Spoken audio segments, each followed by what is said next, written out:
So, in good spirit of Call of Duty Ghosts and August the 14th, the reveal, I will do a simply Road to Call of Duty Ghosts reveal. That's pretty much it. So, in this, I guess, video, we will cover the maps. My expectations, your expectations, what do you want to see from maps in Call of Duty Ghosts? Now, there are obviously, the developers have been hinting what are going to be the Call of Duty Ghosts maps, and we will get to it in 2.5 seconds. But before that, be sure to leave a like on this video and especially a comment saying what maps do you want to see in Call of Duty Ghosts. Now, this is from a design standpoint. Do you want close quarters maps? Do you want long range maps? Do you want a mix of both? Do you want vertical? Do you want flat? What do you want? So be sure to tell me that in the comment section below. Now, this is Modern Warfare 3 on the PC because I can't get on PSN. I have some weird-ass error. I called my internet service provider. Everything seems fine, so I'm just gonna wait it out.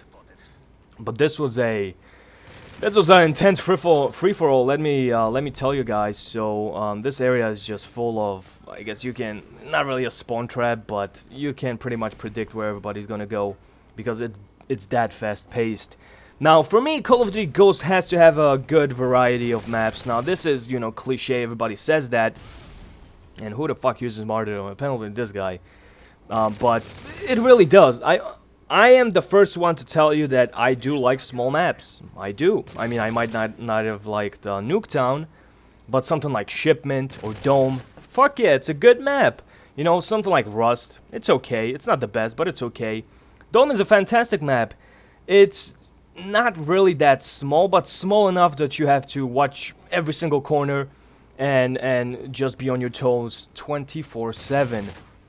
Now, I'm a fan of medium to large sized maps, meaning Afghan, meaning WMD. Summit is a medium map, so I'll consider that as well. Strike, Backlot, Overgrown, not too much. But maps like that, so I really want to see a good mix of those maps with close quarters maps, but not vertical. Okay, there's a good point as where maps become too vertical. When you add hills, when you add steep roads, when you add terrain that resembles mountain ranges. Now, you can have a map set in the mountains, it would be a cool idea, but you have to be careful about how vertical the thing is. Because something like Piazza, something like Yemen, that's a bit too steep for me. Too narrow and too steep. Because there are tons of ways that you can go up and down, up and down. Now, something like, I don't know, what's a good vertical map that I like? Favela.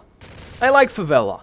It is vertical because it does have ups and downs. It does have a lot of buildings. Now, some of you guys maybe not, are not fans of buildings. I'm not a fan of buildings myself. But hell, if it's an urban setting, if it's a war, there will be buildings. Something like Resistance in Modern Warfare 3. Very good map. I like it. It's a little bit vertical, but that's fine. There has to be every aspect mixed into the story. There can't be just clusterfuckish Modern Warfare 3 maps like Carbon.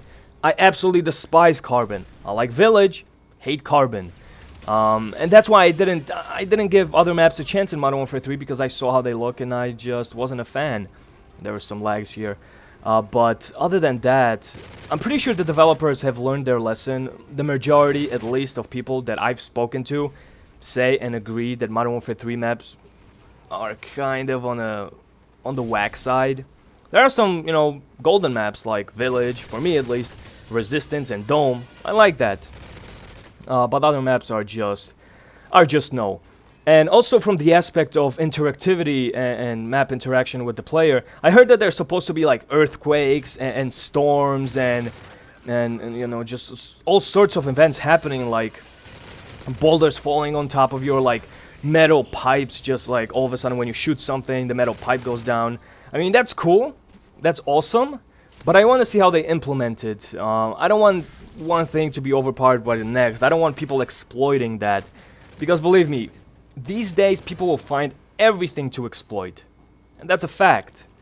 Now, interactivity in maps, I never bitched about. Interactivity started for me with Black Ops 1, how they added sounds in the background, just like in WMD, the train. And people bitch that you can't sound whore. Now, sure, I have a headset, but more often than not, I just rely on my reflexes and my skill to determine where the fuck the enemy player is.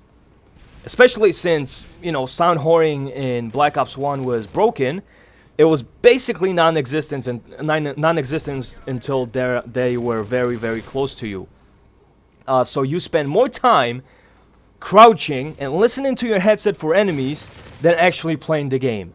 If you can hear them, they can hear you, so you just have to assume that. So interactivity with something like earthquakes can be a very fantastic idea, but I really want something like Afghan, Wasteland, High Rise coming back.